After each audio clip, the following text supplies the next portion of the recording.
Nagbabalik po ang Political Watch at kasama pa rin natin ang ating mga panauhin ngayong gabi na sina Professor Leonor Briones and of course si Congressman Nery Colmenares. Prof. George, meron kayong tanong Para kasing lahat naghahanap ng dugo eh. Parang kinakailangan ba po talagang may maparusahan? Di ba pwedeng I am sorry na lang dito sa issue na ito? Alam mo, nababahala ako kasi in a very short while, mayroon na namang bagong proposed law na ilalabas na kailangan aprubahan ng Kongreso na ito ay tagtad naman ng mga constitutional issues. Eh kung hindi ito mariresolve, eh baliwala na ang Constitution. Hindi ba mayroong dinidebate ngayong proposed law na ang tagal-tagal din hindi makalabas-labas? Hanggang ngayon. Oo, hanggang ngayon na ilalabas yun. Eh may impact yan sa budget, etc. So, siguro hindi sapat na sasabihin mo lang na ito ay mali, tama na. Yun ang tingin ko. Pero ang level, kung sino ang level ng pagparusa, yun ang...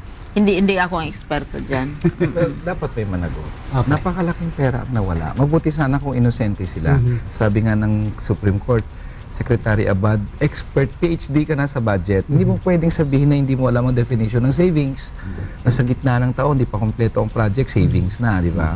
President Aquino... Hindi pa nakaumpisa ang project, savings na. Precisely. Hindi nakaumpisa eh. Alam mo, style niyan minsan 100 billion lang kailangan ng ahensya, gawin mo 120 billion para at the end of the year, may 20 billion kang savings, pork barrel mo na yon, di ba? Pang i-realign mo na yon. Pero at least yun, naghintay ka ng last end of the year. At sinimulan at somehow tinapos yung proyekto na yan. Tinapos mo yung 100 billion. Hindi pa nasimulan, savings na. Yeah. That is worse. So may managot talaga dito. Hindi Kasi pa tapos ang taon, savings na. Kalahati pa lang ng taon, June pa lang, savings na. malaking pera ang nawala. Pero sir, ito po ha, kayo magsasyam na taon na po kayo sa Kongreso and hopefully magdire-diretso pa. But ang issue po ay sa stay nyo sa Kongreso. Hindi ba parang ang lagi nangyayari when it comes to the budgeting process na lagi din si ma'am ay naandyan at laging nagpa-participate.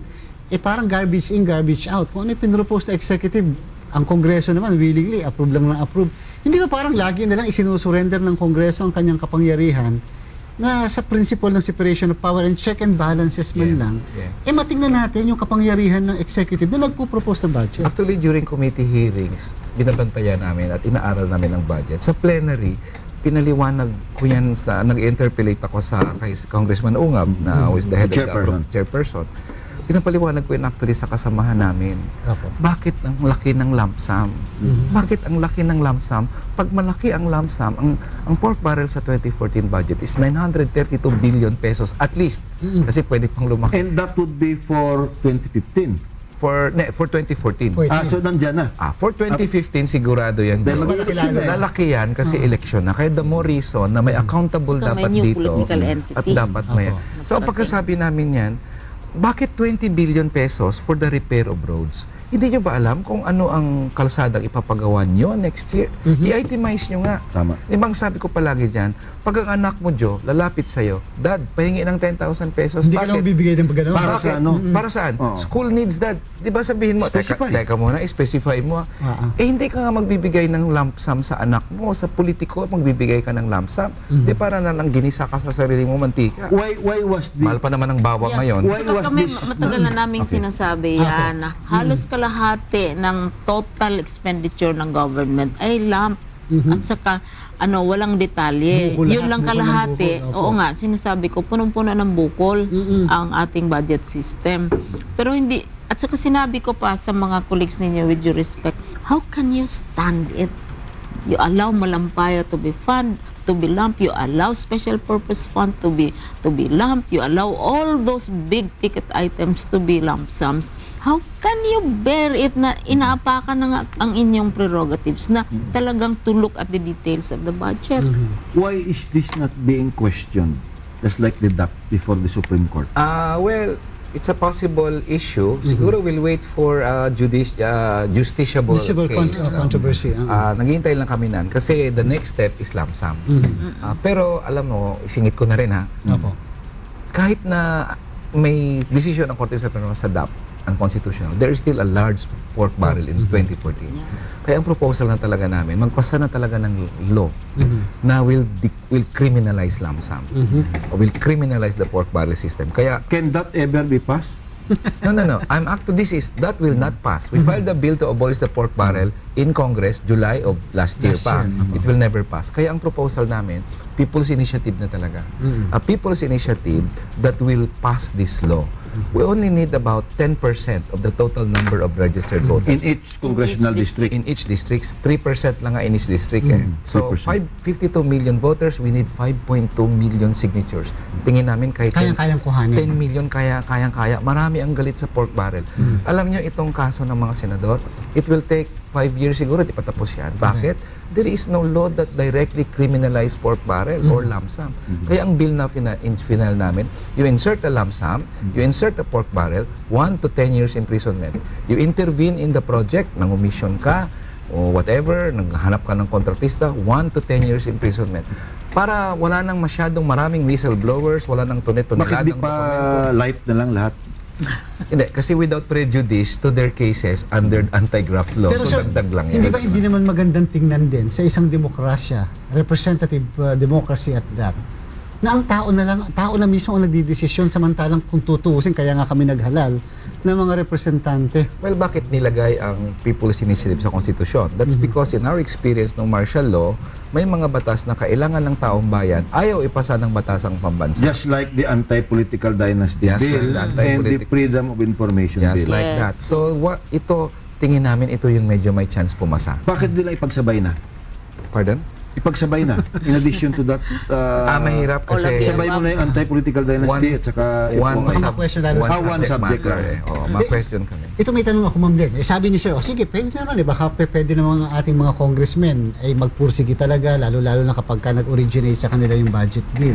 May problema po tayo. Kayo po nakakapag-observe kayo, nakakapag-pressure kayo kahit paano and exert influence during the budget deliberation from the committee level, perhaps even up to the plenary. May problema po hindi po kayo pwedeng mag-participate during the BICAM. Yung mga pinatanggal din na Congressman Colmenares, maya-maya ipapalagay din po, pababalik naman po sa bicameral conference committee. Hindi po ba, nasabi nyo rin before, na karamihan sa mga nailalagay pa rin ay pumapasok doon na sa BICAM muli. Oo, kaya yun nga ang sinasabi nga namin, na ang BICAM has to be public.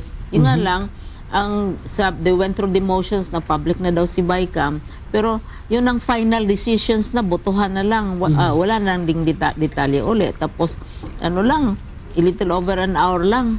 So, Sila-sila lang nag-uusap. at saka ang ang practice nila, kung ikaw halimbawa congressman ka, you speak to the chair of your committee. Doon ka magbigay ng listahan mo. And then, ang magkita na lang, mag-usap-usap na lang, ang chair ng appropriations at saka ang chair ng finance committee. Sila-sila na lang, always with the participation of the office of the president. Palagi and the executive is always involved in the BICAM. It's not really a BICAM, it's more of a TRICAM. It's a TRICAM. No, so dapat yan, malaman lahat ng mga yan ng publiko. At saka nasa publiko din yun, maintindihan itong mga detalye nitong mga budget. Oo. Kaya kami request namin, kasi usually, binibigyan ng pagkakataon ng Social Watch na mag-present ng alternative analysis. Usually, pagkatapos na ng lahat na hearing, kami ang isasalang.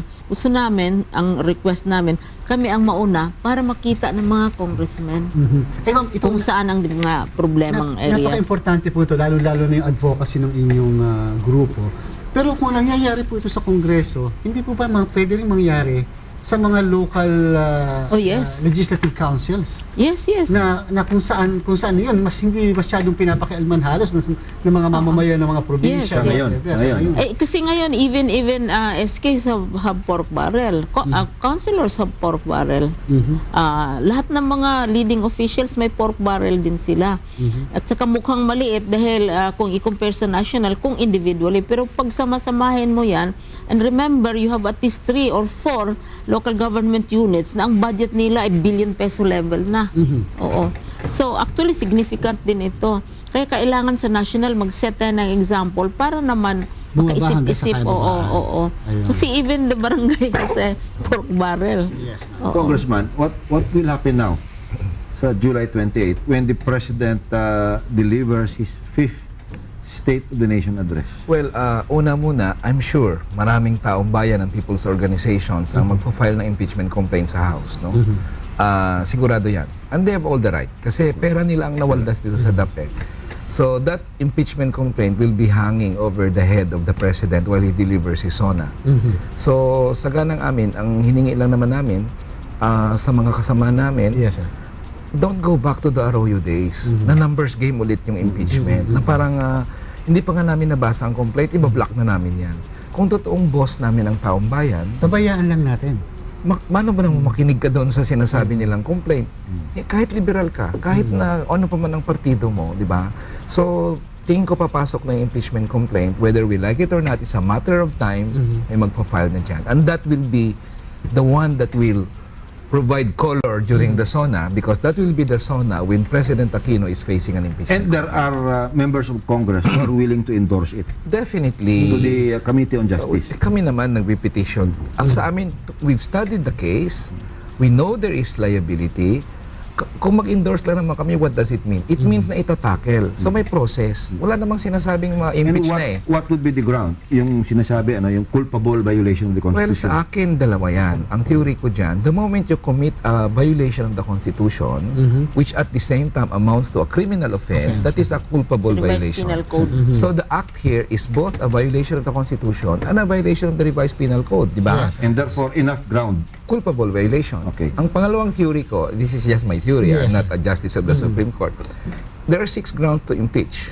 Betrayal of public trust, etc., etc. Yes, sir. If you commit any of the 5 grounds, graft and corruption, bribery, treason, any of those, you commit betrayal of public trust. Which is an Yes. And sinabi na rin po ni Chief Justice po na yun. Yes. So any impeachment complaint always has 2 grounds. Betrayal of public trust and co- one of the 5. One of the five. Ayun. Ito, mama, hindi ko lang po napasin kasi nga, sabi niyo hanggang ngayon hindi pa tayo nakakita ng listahan. Yung civil service, yung Commission on Audit nabigyan po ng 100 million. Yung COMELEC nabigyan din from the DAP.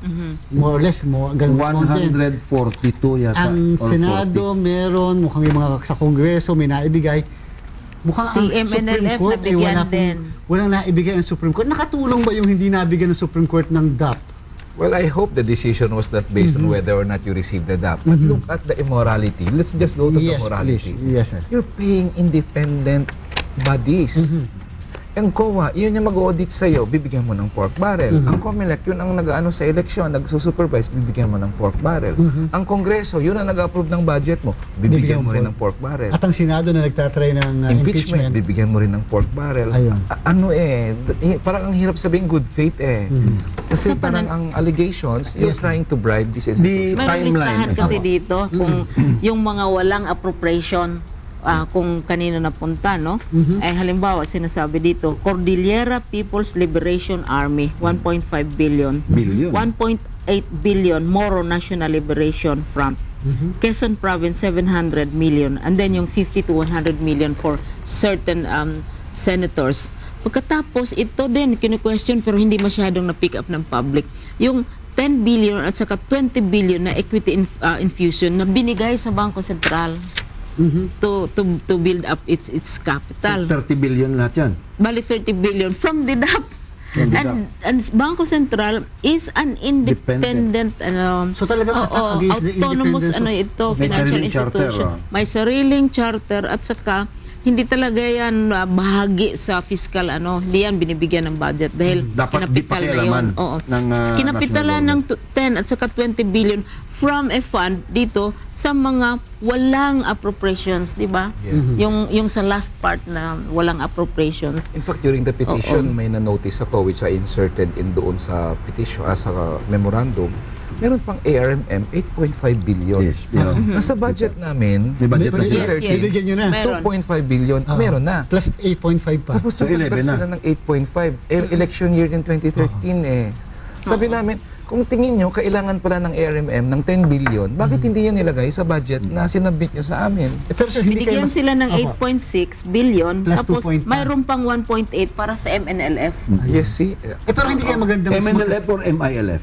MNLF MN. dito. Hindi kayo mas maganda magkaroon din po tayo ng investigasyon. For example, Ito listahan ng tungkol sa walang Central Bank. appropriations. Opo, Yes. sa Bangko Sentral ng Pilipinas. Sabi nga ni ma'am, independent siya.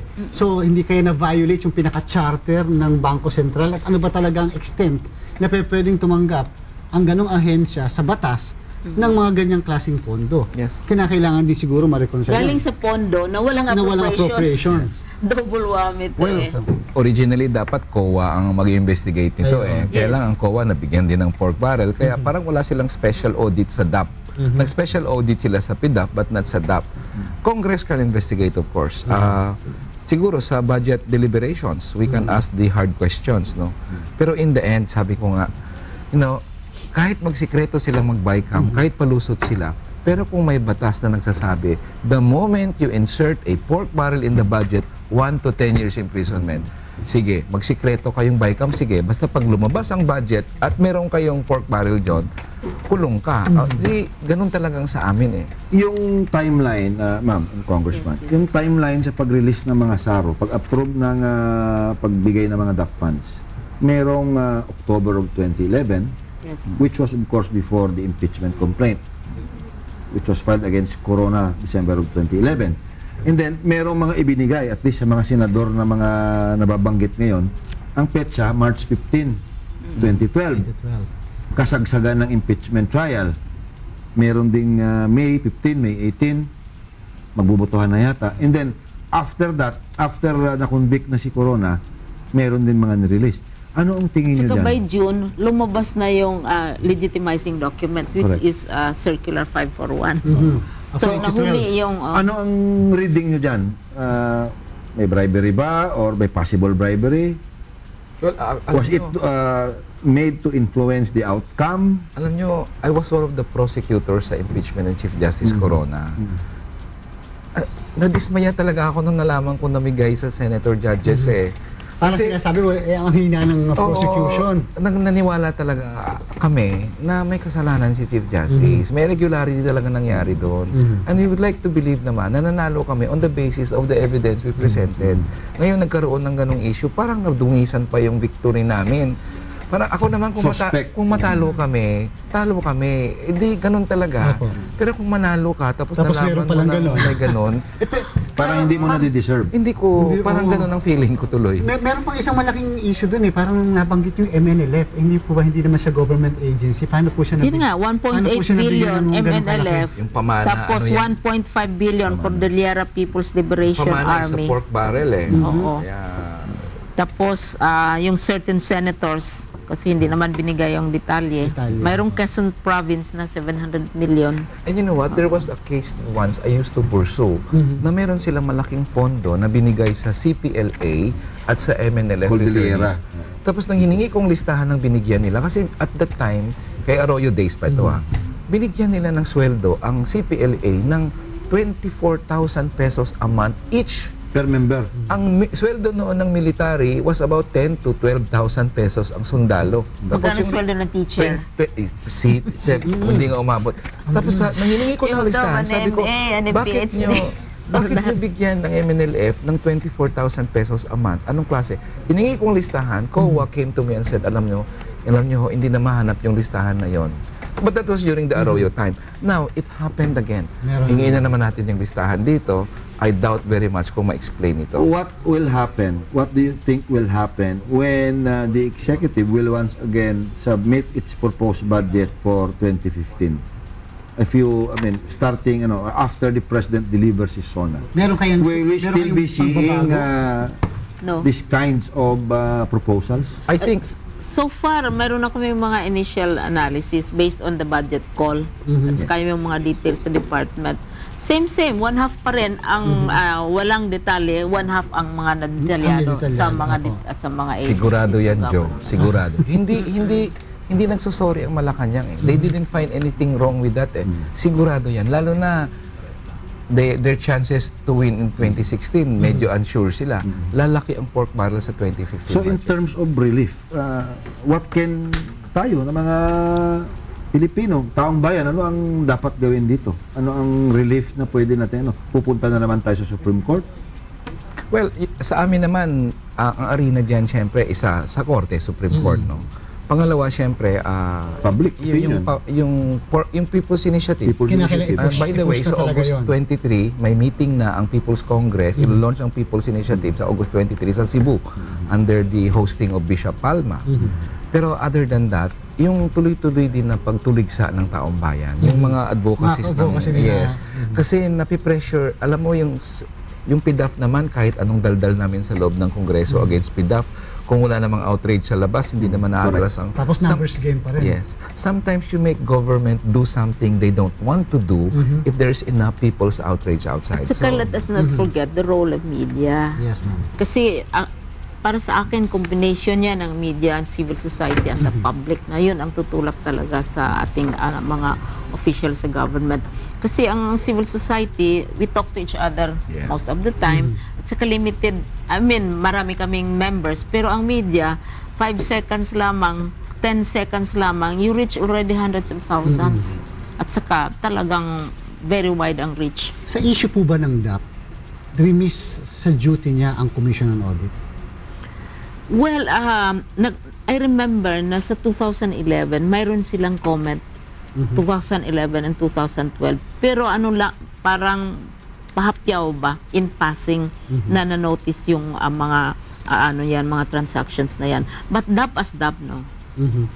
Like special purpose funds, hindi pa naman na-audit yun. Panahon pa ni Arroyo, remiss ang COA. Wala.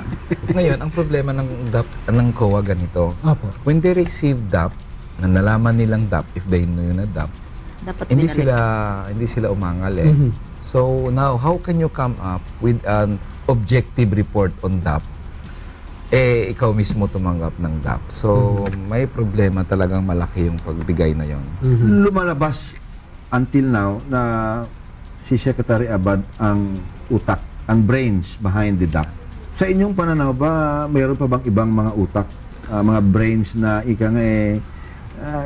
hindi lang si Secretary Abad, kundi mayroon pang iba To be fair to na which, nag-conceive at nag-concoct and then nag-finalize ng DAP as a program or as a policy. What is clear is that it emanated from his office. At saka all the details kung saan pupunta, saan ang gagaling, ano itong mga allotments na ito, talagang ang data is provided by the DBM. That is very clear.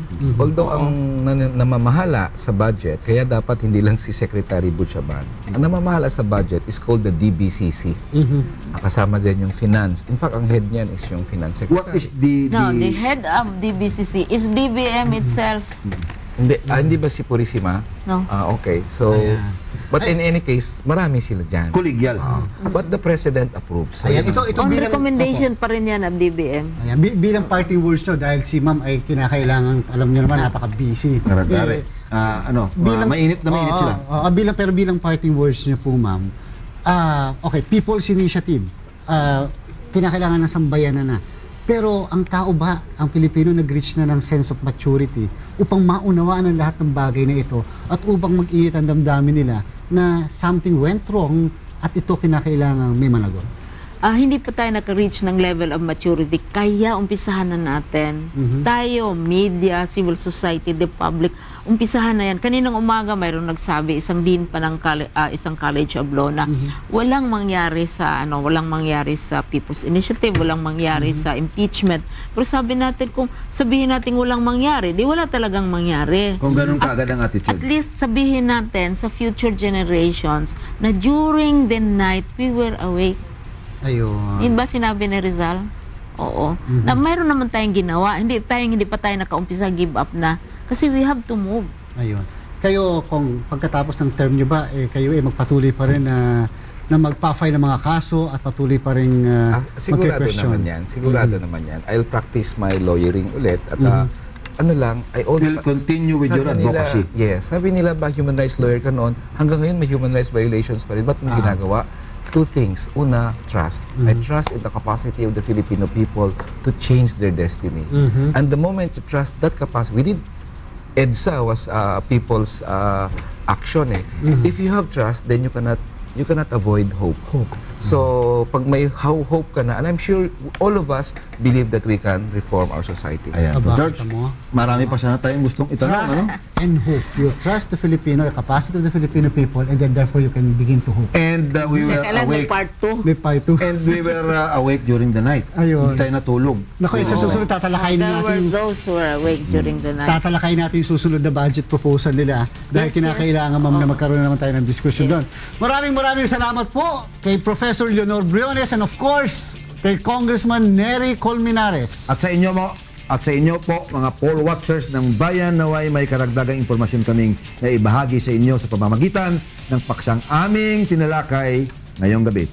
Maraming salamat po sa inyong panonood at happy PNK sa Members Church of God International. At hanggang sa susunod na Webes po, samahan niyo muli kami sa paglilinaw ng usaping may kinalaman sa ating pang-araw-araw na pamumuhay. Atin pong tatandaan na sa isang malusog na bayan, Sumusunod sa batas ang mamamayan. Salamat sa Diyos.